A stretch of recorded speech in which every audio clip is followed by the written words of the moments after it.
चुनाव आयोग ने 5 राज्यों में विधानसभा चुनाव की तारीखों का ऐलान कर दिया है। पश्चिम बंगाल में 6 चरणों में चुनाव होगा तो असम में 2 चरणों में, जबकि केरल, तमिलनाडु और पुदुचेरी में एक ही चरण में वोटिंग होगी। मतगणना का काम 19 मई को होगा। पूर्व लोकसभा अध्यक्ष पीए संगमा का पार्थिव शरीर आज अंतिम दर्शनों के लिए मेघालय में उनके पैतृक स्थल तुरा ले जाया जाएगा, जहां उनका अंतिम संस्कार किया जाएगा। कल दिल्ली में दिल का दौरा पड़ने से उनका निधन हो गया था। प्रधानमंत्री नरेंद्र मोदी ने गरीबी को पर्यावरण के लिए सबसे बड़ी चुनौती बताते हुए कहा कि आने वाले दिनों में सतत और टिकाऊ विकास को प्राप्त करने के लिए कानूनों और नियमों की भूमिका महत्वपूर्ण रहेगी। प्रधानमंत्री ने सतत विकास एजेंडा प्रोग्राम 2030 के लिए रूल ऑफ लॉ कॉन्फ्रेंस को संबोधित करते हुए ये कहा।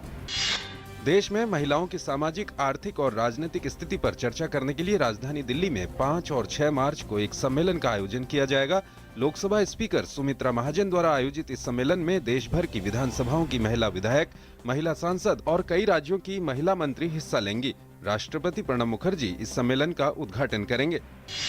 केंद्र सरकार ने स्पष्ट किया है कि अल्पसंख्यक संस्थाओं के साथ किसी भी प्रकार का भेदभाव नहीं किया जाएगा। कल राज्यसभा में शून्यकाल के दौरान अलीगढ़ मुस्लिम विश्वविद्यालय के मसले पर समाजवादी पार्टी ने हंगामा खड़ा किया, जिससे सदन की कार्यवाही एक बार स्थगित करनी पड़ी। अजीत सिंह ने गुवाहाटी उच्च न्यायालय के मुख्य न्यायाधीश के पद की शपथ ली। असम के राज्यपाल पीबी आचार्य ने राजभवन में आयोजित एक समारोह में उन्हें शपथ दिलाई। राजस्थान हाईकोर्ट के कार्यवाहक मुख्य न्यायाधीश अजीत सिंह को गुवाहाटी हाईकोर्ट का मुख्य न्यायाधीश नियुक्त किया गया था। जम्मू कश्मीर के आरएसपुरा सेक्टर में सीमा के नजदीक 30 फीट लंबी सुरंग का पता चलने के बाद सीमा सुरक्षा बल ने पाकिस्तान से कड़ा विरोध दर्ज कराया है। साथ ही पाकिस्तान से जिम्मेदार तत्वों के खिलाफ कड़ी कार्रवाई करने की भी अपील की है। छत्तीसगढ़ के नक्सल प्रभावित सुकमा जिले में एक संयुक्त ऑपरेशन में करीब 10 माओवादियों को ढेर कर दिया गया। मुठभेड़ में 3 जवान भी शहीद हो गए। इलाके में सुरक्षा बलों का तलाशी अभियान लगातार जारी है। महाराष्ट्र सरकार की एक अभूतपूर्व पहल के तहत राज्य की 28 मंत्रियों की पूरी मंत्रिपरिषद ने शुक्रवार को मराठवाड़ा इलाके में सूखे के हालात का जायजा लिया। इसके तहत उन्होंने वहां जाकर पानी की सप्लाई, मुआवजे का वितरण और पशुओं के लिए चारे की व्यवस्था और अन्य जरूरी चीजों की उपलब्धता का अवलोकन किया।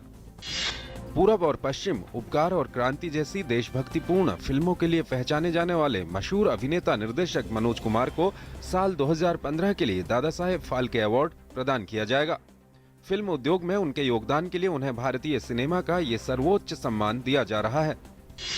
अंतर्राष्ट्रीय महिला दिवस के मौके पर एयर इंडिया ने खास पहल की है। 6 मार्च को राष्ट्रीय राजधानी से सैन फ्रांसिस्को के लिए उड़ान भरने वाली एयर इंडिया की फ्लाइट में चालक दल की सभी सदस्य केवल महिलाएं होंगी। ये फ्लाइट 6 मार्च को सैन फ्रांसिस्को के लिए उड़ान भरेगी और 8 मार्च को स्वदेश वापस आएगी। वित्त मंत्री अरुण जेटली आज गुड़गांव में ज्ञान संगम यानी कि retreat for banks and financial institutions कार्यक्रम को संबोधित करेंगे। इस कार्यक्रम का आयोजन बैंकों और वित्तीय क्षेत्र में सुधारों के प्रति सरकार की प्रतिबद्धता लाने के लिए किया गया है। ब्राजील की पुलिस ने पूर्व राष्ट्रपति लूला दी सिल्वा को हिरासत में ले लिया है। इससे पहले पुलिस ने उनके घर पर धोखाधड़ी के एक मामले में छापा मारा था। ये मामला सरकारी तेल कंपनी पेट्रोब्रास में वित्तीय गड़बड़ियों से जुड़ा है। ऑपरेशन कारवाश के तहत पेट्रोब्रास में वित्तीय गड़बड़ियों और भ्रष्टाचार के आरोपों की जांच लंबे समय से चल रही है। लूला उन पर लगाए गए आरोपों से लगातार इनकार करते रहे हैं।